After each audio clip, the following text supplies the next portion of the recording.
बेशर्म सास को मिली संस्कारों की सीख। अरे राहुल, तुम पागल हो क्या? सुबह सुबह वीडियो कॉल कौन करता है? अरे जाने मन, जब तक सुबह सुबह तुम्हारा गिलोई गिलोई चेहरा ना देख लूं, मेरी मॉर्निंग कहाँ होगी। राहुल, तुम्हें ना जल्दी से फोन रख दो, कहीं मेरे हस्बैंड आ गए तो मुझे रेडी भी होना है। ओह मेरी क्यूटी चाशनी सी रसमलाई। कितना ब्लश कर रही हो तुम। अच्छा मैं जाता हूँ, रेडी होने के बाद अपनी पिक जरूर भेजना और मुझसे मिलने आना। ओके। बाय राहुल। जैस्मिन को देखकर उसकी पड़ोसन औरतें बालकनी में देख बातें बनाती हैं। देखो जी, शर्मा जी की बीवी को तो उम्र ढल गई, लेकिन स्टाइल एटीट्यूड आज भी कॉलेज वाली लड़कियों जैसा है। इतनी मॉडर्न बन के रहती है जैसे घर नहीं कोई क्लब हो। बाप रे, जब बुढ़ापे में इसका ये हाल है तो इसने जवानी में क्या ही किया होगा। घर में तो एक बेशरम औरत है ही। अगर ऐसी सास बेटे के लिए बहू भी बेशरम लाई तो बहू भी वैसी ही होगी। वही तो, इसके नखरे देखो मत देखो, सुबह सुबह मोहल्ले में लड़कों से हंस हंस कर बातें कर रही है, वो भी वीडियो कॉल पर। ये भी नहीं कि आसपास देख ले। अरे उषा, अब तो शर्मा जी से बात करनी ही होगी, क्योंकि ये तो मानेगी नहीं। फिलहाल नाश्ता कर लेते हैं, थोड़ी देर बाद चलेंगे उनके पास। ये कहकर दोनों अपने अपने घर में काम करती हैं और वहीं सास मॉडर्न ड्रेस पहनकर परफ्यूम लगाकर पर्स लिए निकल जाती है और मोहल्ले की औरतें उसे ताड़ती हैं। ओ तीजी तीजी बार मैनू आप लेने आ गया, हाय आप लेने आ गया, आप लेने आ गया तो गल्ला सुना गया। ठुमक ठुमक जानी अमाये दे नाल, ठुमक ठुमक जानी दे माये ने नाल। वो देखो बेशरम को ठुमक ठुमक कैसे गाना गाकर निकल रही है, ऐसे छोटे कपड़ों में। बस कर जैस्मिन, बस कर। और कितना मोहल्ले वालों को शर्मिंदा करवाएगी। मोहल्ले के बीच रहकर तुझे रहने का ढंग नहीं है क्या? ये कैसे कपड़े पहने हैं? वही तो, थोड़ा तो शर्म कर। तेरी बेटी की उम्र के बच्चे इसी मोहल्ले में रहते हैं। तुझे अपनी इज्जत की नहीं पड़ी तो मोहल्ले वालों की इज्जत की तो फिक्र कर ले। एक्सक्यूज मी, तुम दोनों बुढ़ी औरतें मुझसे जलती हो, इसलिए तुम ये सब बातें कर रही हो ना। लेकिन मैं इस मोहल्ले के बारे में क्यों सोचूं? क्या मेरा अपना कोई लाइफस्टाइल नहीं है? जब मैं अपने घर वालों की नहीं सुनती तो तुम दोनों किसके हित की मूली हो? चलो साइड हटो। और हाँ, तुम्हारे बच्चे मुझे देखकर इनसिक्योर होते हैं तो ये उनकी इनसिक्योरिटी है, मेरी नहीं। जैस्मिन पड़ोसियों का मुंह बंद करके चली जाती है और शाम को पार्टी करके घर में घुसती है। आस पड़ोस की औरतें फिर बात बनाती हैं। इसको तो कहने वाला कोई नहीं है। अब हम ही शर्मा जी को बोलेंगे, इसकी ये बेशर्मी और नहीं चलेगी इस मोहल्ले में। अगली सुबह जैस्मिन का पति जगमोहन गार्डन में बैठकर चाय पी रहा था। तब संगीता और उषा कान भरने आ जाती हैं। क्या बात है भाई साहब, बड़े शांति से चाय पी रहे हो। लगता है आपको अपनी बीवी की कोई खबर नहीं है कि कैसे मोहल्ले में बेशर्म की तरह छोटे कपड़ों में आती जाती है। अरे क्या मतलब बहन जी, वो ऐसे कपड़े पहनती है ये तो मुझे पता है, लेकिन इसमें इतना बेशर्म वाली बात कहाँ से आ गई? चलो अच्छा है आपको पता है। आपने ही नहीं रोका। क्या आपने उसे लड़कों से भी बात करने की आजादी दे रखी है? कल हमने देखा वीडियो कॉल पर खिलखिलाकर बालकनी में बात कर रही थी। देखिए भाई साहब, आपके घर में ये सब चलता होगा। हमारे मोहल्ले को इस बेशर्म से खराब करने की जरूरत नहीं है। थोड़ा समझाइए अपनी मिसेज को। आपका एक जवान बेटा भी है, उसकी शादी की उम्र भी आ रही है और आपकी पत्नी लैला बनकर घूमने लगी है। अगर वो बहू लेकर आई तो आपके घर में भी बेशर्म सास की तरह बेशर्म बहू आ जाएगी और फिर आपके घर का कल्याण है, कोई संभालने वाला नहीं होगा। वही तो, कहीं ऐसा ना हो आधी रात को बेशर्म सास बहू घर में ही आ रही है और दरवाजा आप खोल रहे हो। नहीं, मैं ऐसा नहीं होने दूंगा। मैं बात करूंगा जैस्मिन से। कर लीजिए भाई साहब बात, कहीं ऐसा ना हो बहुत देर हो जाए। घर में संस्कारी बहू आएगी तो सब कुछ जोड़ कर रखेगी। आपकी पत्नी को भी संस्कारों की सीख मिल जाएगी, वरना भगवान ही बचाए ऐसी बेशर्म सास को। ये सब दूर खड़ी जैस्मिन सुन लेती है। इस उषा संगीता की तो ऐसी की तैसी मेरे पीछे मेरे पति के कान भरने आई थी। दोनों की दोनों बुढ़िया झलती है मुझसे। मैं इतनी स्मार्ट और यंग हूँ। वैसे बात तो सही कही है, मेरे बेटी की शादी की उम्र हो रही है। मुझे आकाश के लिए अच्छी लड़की देख लेनी चाहिए और संस्कारी बहू आ जाएगी तो मेरी हरकतों पर किसी की नजर नहीं जाएगी। मैं जो चाहूँ वो कर पाऊंगी, क्योंकि सबका ध्यान तो मेरी संस्कारी बहू और उसकी घूंघट पर रहेगा ना। ये ठीक रहेगा। बिलिच नागड़ निगाली नगोमा जुलाई लागला मिलिश नागर निकाली न गोमा डुलाए लागला। जैस्मिन खुशी से नाच रही होती है कि उसके फिसलते ही जगमोहन आकर संभाल लेता है। वाओ हाउ रोमांटिक माय जानू, तुमने तो मुझे पहले ही तरह संभाल रखा है। हाँ संभाल लिया, अगर तुम्हारी कमर टूट जाती तो तुम्हारा सारा फैशन निकल जाता। अरे तुम लड़कों से भी बातें करने लग गई हो। हाँ, गली की औरतें मुझे आकर बोल रही हैं। स्वीटहार्ट, तुम्हारी जस्सी उर्फ जैस्मिन ऐसी नहीं है। तुम उन लोगों की बातें क्यों सुन रहे हो? अगर मैंने कुछ फ्रेंड से बात कर ली तो तुम मुझ पर शक करोगे। प्यार तो मैं तुमसे करती हूँ। ठीक है, तो इस तरीके से बेढंग कपड़े पहनना छोड़ दो, मोहल्ले में अच्छा नहीं लगता, और बेटा की शादी की तैयारी करो। देखो जी, बेटे की शादी की तैयारी तो मैं धूमधाम से करूंगी, उसी वक्त ट्रेडिशनल कपड़े पहन लूंगी, लेकिन ये मत बोलो कि मैं मॉडर्न कपड़े पहनना छोड़ दूं, क्योंकि ये सब मैंने अभी अभी तो स्टार्ट किया है। आखिर मेरी भी कोई लाइफस्टाइल है। देखो तुम अपने मन की मर्जी करो, लेकिन ये सुनाने वाले काम ये मत करना बस। हाँ हाँ, आप निश्चिंत रहो। कुछ दिन में जैस्मिन पंडित जी से एक संस्कारी लड़की को ढूंढने लगती हैं और उन्हें मामूली घर की संस्कारी लड़की मिल जाती है जो कि थोड़ा कम पढ़ी लिखी थी। लड़की की फोटो देखकर सास, वाह पंडित जी, लड़की तो आप बिल्कुल वैसे ही ढूंढ कर लाए हो जैसे मुझे चाहिए थी। ये लीजिए आपकी दक्षिणा। मेरी बहू भोली भाली संस्कारी और गंवार है, ये भी मुझे पकड़ नहीं पाएगी। जैस्मिन लड़की की फोटो अपने घर में सबको दिखाती है। माँ, जब आपने लड़की पसंद कर ही ली है और आपको और पापा को अच्छी लग रही है तो मुझे भी कोई आपत्ति नहीं है। अबत्ती भैया, माँ ने लड़की कुछ गंवार सी नहीं ढूंढ ली है। माँ, आप तो इतना मॉडर्न बनकर रहती हो, तो बहू ऐसी क्यों? चुप कर, मैं मॉडर्न हूँ तो क्या हुआ, संस्कारी भी हूँ और अपने तौर तरीके नहीं भूली हूँ, तो अपनी बहू भी वैसे ही चुनूंगी ना। प्यारी सी शर्म हया वाली भोली भाली संस्कारी बहू आनी चाहिए ना, जो इस घर को संभाले। बिल्कुल तमन्ना, तुम्हारी माँ ने बिल्कुल ठीक कहा। वैसे भी तुम्हारी माँ खाना कहाँ बनाती है और तुम भी नहीं बनाती। कम से कम इस बारे में घर का खाना तो खाएंगे। हैं? नौकरों के हाथ से कब तक खाएंगे आखिर? हाँ माँ, पापा ठीक कहते हैं। तब लड़के वाले लड़की वालों से मिलने जाते हैं और शगुन का नारियल, दुल्हन का लहंगा उसे दे आते हैं। 3 दिन में ही आकाश की सुप्रिया से धूमधाम से शादी हो जाती है, जहाँ सास ने बहुत ट्रेडिशनल कपड़े पहने थे और सब उसे देखकर हैरान होते हैं। फिर सास बड़े प्यार से उसका गृह प्रवेश करती है। तब बहू को घूंघट में देखकर पड़ोस ने, ओहो देखो तो, इतनी संस्कारी बहू आई है ऐसे घर में कि अभी तक घूंघट भी नहीं हटा। अरे बहू, अब तो अपना चांद सा चेहरा दिखा दो। हाँ दिखा दो, या फिर तुम्हारी सास की तरह तुम्हारी भी शक्ल दिखाने लायक नहीं है। उषा, संगीता, अपनी जुबान को लगाम दो। क्या बकवास कर रही हो मेरी बहू के सामने? यहाँ खड़े रहना है तो तमीज से रहो। हाँ हाँ, तुमसे तो ज्यादा ही समझदार है हम। कुछ ना भी बोले तो कुछ ही दिन में तुम ही अपनी बहू को अपने सारे रंग दिखाने वाली हो और अब बड़ा संस्कारी बनने का नाटक कर रही हो। संगीता आंटी बस कीजिए, मेरी भाभी का गृह प्रवेश होना बाकी है और अब चालू हो गई। दूसरों की खुशियाँ ना सच में ना किसी को हजम नहीं होती हैं।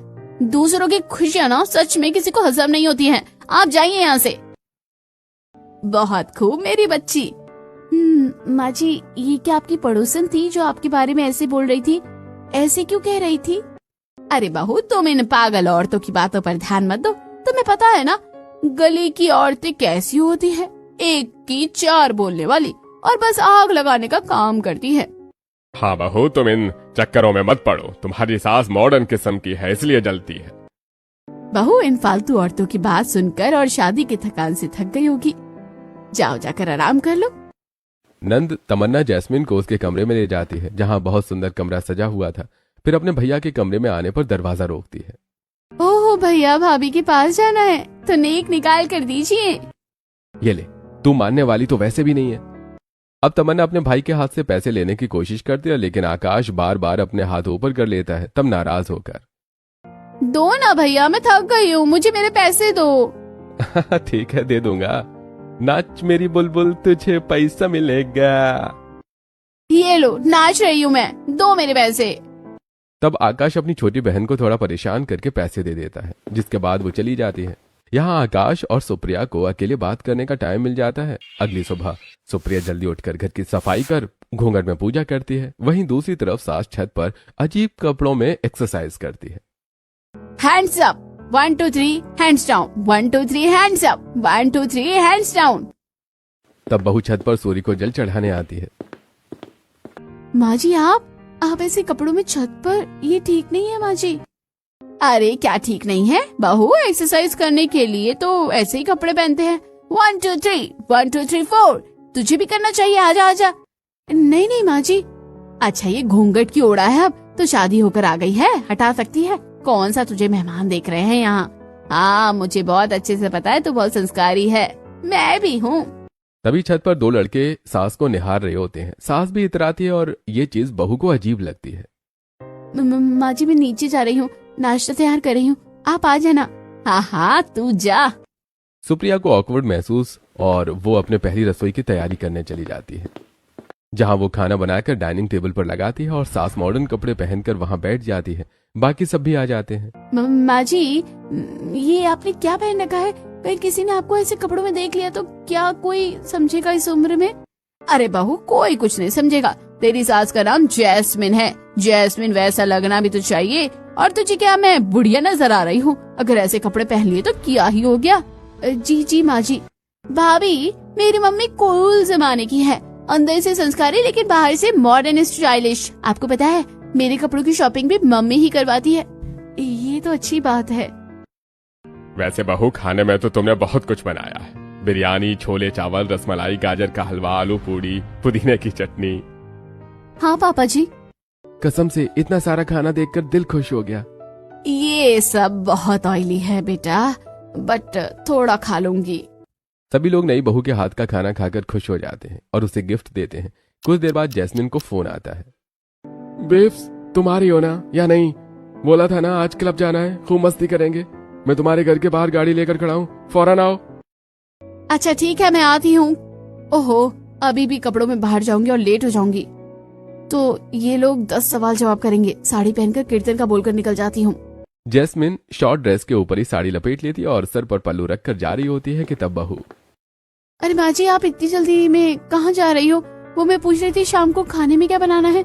अरे बहू तुम अपने पापा जी से पूछ लेना, वो जो बोलेंगे वही बना लेना, तुम्हारे हाथ का खाना उन्हें ज्यादा पसंद है। अच्छा मैं जाती हूँ।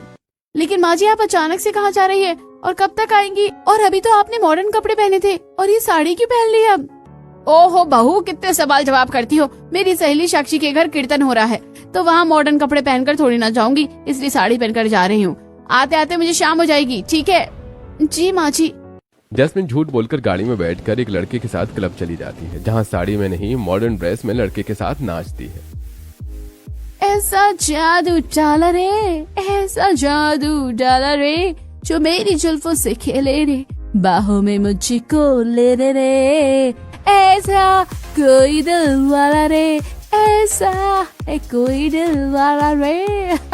धड़न धड़न धन, फिर चिकनी कमर पे तेरी मेरा दिल फसल गया, स्ट्रांगली ये जादू तेरा मुझ पे चल गया, धड़न धन धड़न धन। हे मैंने देखा है जैसे तुम यहाँ आकर बहुत खुश रहती हो, तुम्हारे बुढ़े पति को ये सब पता भी है। अरे नहीं नहीं, उन्हें पता चलेगा तो वो मुझे यहाँ आने थोड़ी ना देंगे। छोड़ तुम, मुझे प्यास लग रही है, ड्रिंक लेकर आओ ना। ये लो जान। जैस्मिन को यहाँ उषा का बेटा निखिल देख लेता है और घर आकर अपनी माँ को बता देता है। जैस्मिन भी 6 बजे साड़ी पहनकर घर आती है। माँ जी का कीर्तन बहुत लंबा हो गया है, खैर प्रसाद तो दीजिए।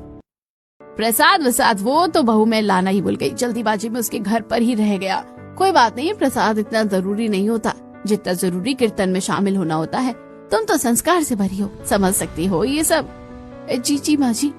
माँ जी की बातें और बोलने का तरीका कुछ एक जैसा नहीं लग रहा है।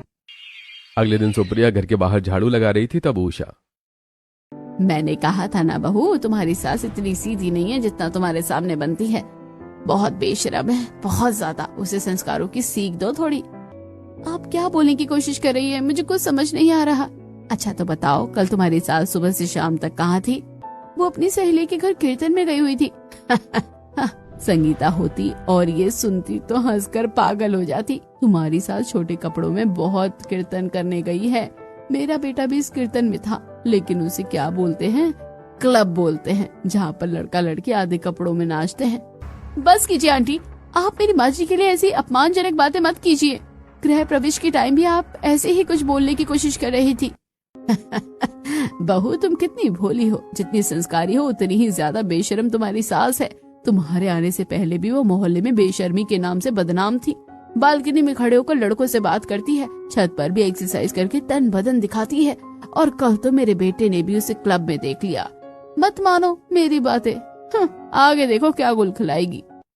सुप्रिया को उषा पर विश्वास नहीं होता और नजरअंदाज करते हुए घर में आ जाती है, इग्नोर करती है। दिन गुजरते हैं, बहू अपने पूजा पाठ में होती है, घर के काम में बिजी रहती है। वहीं जैस्मिन कभी भी मन मुताबिक कपड़े पहनकर लड़कों के साथ शॉपिंग करती थी, तो कभी कीर्तन और मंदिर के नाम पर क्लब लाउंज जाती थी।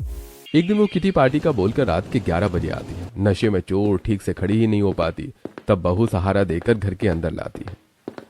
माँ जी डिनर कर लीजिए, मैं कब से आपका इंतजार कर रही थी, आपका फोन भी नहीं लग रहा था। बहू कितना कच्चर कच्चर बोलती है, चैन से जीने देगी कि नहीं। देख ले बहू, रात के 11 बजे तेरी सास कैसे नशे में आ रही है। अरे तेरी सास के सामने हाथ भी जोड़ लिए, लेकिन उसका बेशरमपन नहीं जा रहा। समझाओ उसे कि मोहल्ले में ऐसी हरकत करना छोड़ ही नहीं रही। समझाओ उसे कि मोहल्ले में ऐसी हरकतें नहीं करनी चाहिए। जिस दिन मोहल्ले वालों को गुस्सा आ गया ना, सब बाहर निकलकर फेंक देंगे उसको। माँ जी आपको ऐसा नहीं करना चाहिए, कितने लोग आपको ऐसे बोल रहे हैं। संगीता चली जाती है। बड़ी मुश्किल से बहू अपने सास को कमरे में ले जाती है। जगमोहन ये देखकर हैरान होता है। पापा जी देखिए ना, माँ जी ड्रिंक करके घर आई हैं, ये अच्छी बात थोड़ी ना है। संगीता आंटी ने उन्हें ऐसे देख लिया और वो भी माँ जी को बेशरम बोल रही हैं। हे भगवान, क्या करूं तेरी सास का। क्या हुआ, क्यों परेशान हो रहे हो, कहने दो जिसे जो कहना है। सास नशे में बिस्तर पर खड़ी होकर नाचने लगती है। नशा चढ़ा जो शरीफी का उतार फेंका है, बेशरम रंग कहाँ देखा दुनिया वालों ने, हमें तो लूट लिया मिलके इश्क वालों ने, बहुत ही तंग किया अब तक इन ख्यालों ने। इतने में बेहोश हो जाती है। पापा जी क्या सच में संगीता और उषा आंटी जो कह रही थी वो सच है? अरे नहीं बहू, ऐसा कुछ नहीं है। वो लोग तो ऐसे कहेंगे ही बस। तेरी सास ने आज अनजाने में थोड़ी पी ली होगी, उसी का ही वो फायदा उठा रहे हैं ना। माफ करना बहुत, तुम्हें सच बता दिया तो तुम्हारी सास की तुम्हारी नजरों में क्या इज्जत रह जाएगी। मैं घर को टूटने नहीं दे सकता। अरे बहू, इस बारे में आकाश और तमन्ना से कुछ मत कहना। ठीक है पापा जी। अगले दिन सुप्रिया सास को नींबू पानी देने जाती है। पता नहीं मेरा सर इतना क्यों फटा जा रहा है। ये लीजिए माँ जी, नींबू पानी पी लीजिए, आपको आराम मिलेगा। कल आपने ज्यादा ही पी ली थी। मैंने ऐसा नहीं हो सकता बहू, मैं ऐसा नहीं हूँ, मेरा विश्वास कर। अरे माँ जी आप तो परेशान हो रही हैं, चिंता मत कीजिए, मुझे आप पर पूरा भरोसा है कि आप बेशरम लोगों जैसी बिल्कुल नहीं हो। पागल हैं वो सब लोग, आपसे जलते हैं माँ जी, आप इतनी सुंदर जो हैं। हाँ बहू, शुक्र है मेरी भोली भाली बहू पागल बन गई। अच्छा है उसके संस्कारों के पीछे मैं पर्दे में छुप गई हूँ। नींबू पानी पीने के बाद जैस्मिन जब नहाने जाती है तब घर में बहू के अलावा कोई नहीं होता। इसी बात का फायदा उठाकर जैस्मिन का ऑनलाइन दोस्त सीधा बाथरूम तक आ जाता है। जाने मन कैसी हो, इस टॉवल में तो तुमने काजल को भी फेल कर दिया है। राहुल ये भी कोई तारीफ करने का कोई तरीका है? तुम्हें बताकर आना चाहिए था ना, कहीं किसी ने देख लिया तो। अरे यार, तुम्हारे घर में कोई भी नहीं है, आराम से तुम्हारे रूम तक पहुंच गया। नाउ यू कैरी ऑन, मैं यहीं पर हूँ। बहू बर्तन साफ करती है। टंकी का पानी खत्म हो जाता है। यही बात बताने सुप्रिया सास के कमरे की ओर आती है कि बाथरूम में उस लड़के को देखकर बहू हक्की बक्की रह जाती है। माँ जी अब बाथरूम में, वो भी इस लड़की के साथ, ये कौन है और यहाँ क्या कर रहा है? आपको थोड़ा सा भी पापा जी से प्यार नहीं है क्या? इस उम्र में भी आप ये बेशर्मपना करने पर उतर आई हैं। नहीं बहू, तू जैसा देख रही है गलत सोच रही है। ये प्लम्बर है, मुझे लगा पानी नहीं आ रहा तो मैंने बुला लिया। बस कीजिए माँ जी, झूठ ऐसा तो बोलिए जिस पर मैं विश्वास कर लूं। टंकी में पानी खत्म हो गया है, प्लम्बर का इशू तो था ही नहीं। अरे तुम खड़े खड़े क्या देख रहे हो, जाओ यहाँ से। बहू मुझे गलत मत समझ, मैं ऐसी नहीं हूँ। ठीक है माँ जी, मैं आप पर विश्वास कर लेती हूँ, आप ऐसी नहीं हैं, लेकिन थोड़ा तो संस्कारों की सीख लीजिए। एक अनजान आदमी के सामने आप ऐसी हालत में कैसे हो सकती हैं? और आपने उसे यहाँ तक आने दिया। तब सुप्रिया को सास की बार बार ऐसी करतूत देखकर उस पर शक होने लगता है। एक बार सास मंदिर का बहाना बनाकर घर से बाहर जाती है। इस दौरान बहू सब्जी लेने गई थी कि आते वक्त सुप्रिया कैफे में उसी लड़के के साथ बात करते हुए देख लेती है। घर आकर सुप्रिया जैस्मिन से जवाब मांगती है तो जैस्मिन आंखें चुरा लेती है। इतना ही नहीं, उसके छोटे कपड़े पहनना, पार्टियों में जाना अभी भी बंद नहीं होता। और एक दिन आकाश के कॉलेज में फेयरवेल सेलिब्रेशन होता है, जहां आकाश भी अपने परिवार को लाया था। और हमारी कॉलेज का ये फेयरवेल डे है, जहां कई प्रोफेसर ने बच्चों को कड़ी मेहनत से पढ़ाया और उन्हें खूब काबिल इंसान बनाया। उसमें से एक है आकाश शर्मा, जिन्हें स्टेज पर बुलाकर अवार्ड से सम्मानित करना चाहता हूं। आकाश स्टेज पर आकर थैंक यू स्पीच देता है। वहीं जैस्मिन ऑफ शोल्डर ड्रेस में अपने बेटे के स्टूडेंट से चिपकती है। Oh aunty, you are so beautiful. लगता ही नहीं आप आकाश सर की मॉम हो, बल्कि उनकी सिस्टर लगती हो। Thank you cutie pie. Farewell party में डांस हो रहा है, मेरे साथ डांस नहीं करोगे? ऑफ कोर्स करूंगा ना, इतनी खूबसूरत लड़की मेरे साथ जो है। एक ही पल में आकाश की ओर से सभी की नजर हटकर डीजे साइड चली जाती है, जहां जैस्मिन मैंडी के साथ चिपककर बहुत नाच रही होती है और कॉलेज की लड़कियां गॉसिप करती हैं। वहीं आकाश और उसके परिवार वाले भी शर्मिंदा होते हैं। अरे देखो देखो, वो तो सर की मम्मी है ना, कितनी यंग है, लेकिन कितना चिपक के डांस कर रही है स्टूडेंट के साथ, और कपड़े भी कैसे पहने हैं। इतने ओपन माइंडेड तो हम भी नहीं है। हाँ यार, मुझे तो समझ नहीं आता, हमारा मैंडी बेशरम है या आकाश सर की मम्मी। अरे 50 की उम्र की तो वो होगी, पता है उनकी बहू भी यहीं पर है। हे भगवान, सब मम्मी जी के बारे में बातें बना रहे हैं। इन्हें थोड़ा तो लिहाज होना चाहिए था कि कॉलेज में ऐसे ना करें, वो भी बेटे को जब अवार्ड मिल रहा हो। पापा जी, आप तो मना कर रहे थे, लेकिन अब अपनी आंखों पर और पर्दा कैसे करूं? कितनी बार मैंने उन्हें गलत जगह गलत लोगों के साथ देखा है। मुझे माफ कर दे बहू, शर्म की वजह से ही मैं तुझे बात नहीं बता पा रहा था, लेकिन ये सच्चाई तेरे सामने है। कैसे समझाऊं, तेरी सास संस्कारों की सीख नहीं दे पाया। पापा, आप देख रहे हो ना, माँ ने क्या पूरी कॉलेज में बदनाम हो गया हूँ मैं उन्हें लेकर आता हूँ। आकाश किसी तरह अपनी माँ को वहां से लेकर आता है। घर पर सब नाराज होते हैं। अब तमन्ना को भी गली मोहल्ले के लोग बेशरम की बेटी कहते हैं और बहू को बेशरम की बहू। जैस्मिन, तुम्हें मैं समझाते समझाते थक गया, लेकिन तुम्हें अकल नहीं आई। आज गली मोहल्ले वाले, तुम्हारे बेटे के कॉलेज के लोग, बल्कि जान पहचान वाले सभी हम पर थू थू थू थू कर रहे हैं। अरे सबसे ज्यादा बहू को बेशरम सास सुनना पड़ रहा है। घर पर एक जवान बेटी है, फिर भी ऐसी हरकतें, और शादी करनी है कि नहीं उसकी? मुझे नहीं लगता पापा मम्मी की ऐसी हरकतों की वजह से मेरी शादी हो पाएगी। सब मेरा मजाक उड़ा रहे हैं बाहर, यहाँ तक कि मेरे दोस्त भी। और माँ, आज मेरे लिए इतना प्राउड मोमेंट था, पर आपने सब उल्टा कर दिया। माँ जी, आपने सबको चोट पहुँचाकर ठीक नहीं किया। बेहतर होगा कोई भी आपसे ना ही बोले। हाँ बहू, ये सजा इसके लिए ठीक रहेगी। अरे सुनिए तो। जैस्मिन जैसे ही कुछ बोलती, सब लोग अपने अपने कमरे में चले जाते हैं। जगमोहन पत्नी को देखते ही मुंह फेर लेता है। जैस्मिन को कुछ खाने पीने की जरूरत होती है तो सुप्रिया चुपचाप लाकर रख देती है, लेकिन बात नहीं करती। जैस्मिन जैसे ही बेटे के पास जाती है, बेटा भी कानों पर हेडफोन लगाकर नजरअंदाज कर देता है। सास रसोई में जाती है तो वहां नो एंट्री का बोर्ड होता है।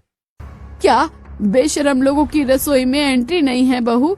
ये सब क्या हरकतें हैं? तू मेरे ही घर में मेरे साथ ये सब नहीं कर सकती। तू तो संस्कारी बनी फिरती है ना। हाँ माँ जी, ये सब करने का हक सिर्फ आपको है, हमें थोड़ी। एक बोर्ड पर बेशरम लाइन क्या लिख दी, आपको बुरा लग रहा है? आपको ये बुरा नहीं लगा कि आपके बेटे को, आपके पति को, बहू को, बेटी को सब लोग बेशरम परिवार कहकर बुला रहे हैं? जब आपके संस्कार कहाँ चले गए? यह कहकर सुप्रिया वहां से चली जाती है। 10 दिन में जैस्मिन से किसी ने भी बात नहीं की थी। सास को अब अपनी गलतियों का एहसास होने लगता है। मैं अपने परिवार को चोट पहुंचाकर ऐसे नहीं रह सकती। मेरी ही गलती है, कोई मुझसे घर में बात नहीं कर रहा। संस्कारों का इस्तेमाल मैंने ढाल की तरह किया और बहू को आगे कर दिया। मुझे अपनी गलती सुधारनी होगी। अब से मैं साड़ी ही पहनूंगी। जैस्मिन कपड़े बदलकर साड़ी पहनकर कमरे से बाहर जाती है कि कारपेट पर फिसलने से पाँव में चोट लग जाती है। मेरा पैर, बहू, मुझे चोट लग गई, मेरे पास आ। अजय सुनते हो? आकाश, तमन्ना, कोई तो मेरे पास आओ, मुझे उठा नहीं जा रहा। पापा, मुझे लग रहा है मम्मी तकलीफ में है। अरे तेरी माँ हमसे बात करने के लिए कोई ना कोई नाटक तो करेगी, कोई मत सुनो। वहीं जैस्मिन दर्द से कराहकर जैसे तैसे टूटे पांव से सीढ़ियों से नीचे आने की कोशिश करती है कि संभल नहीं पाती और सीढ़ियों से गिरकर सिर पर चोट आ जाती है। धम की आवाज सुनते ही परिवार वाले इकट्ठे होते हैं और जैस्मिन को इस हालत में देखकर फौरन अस्पताल ले जाते हैं, जहां डॉक्टर उसका इलाज करते हैं।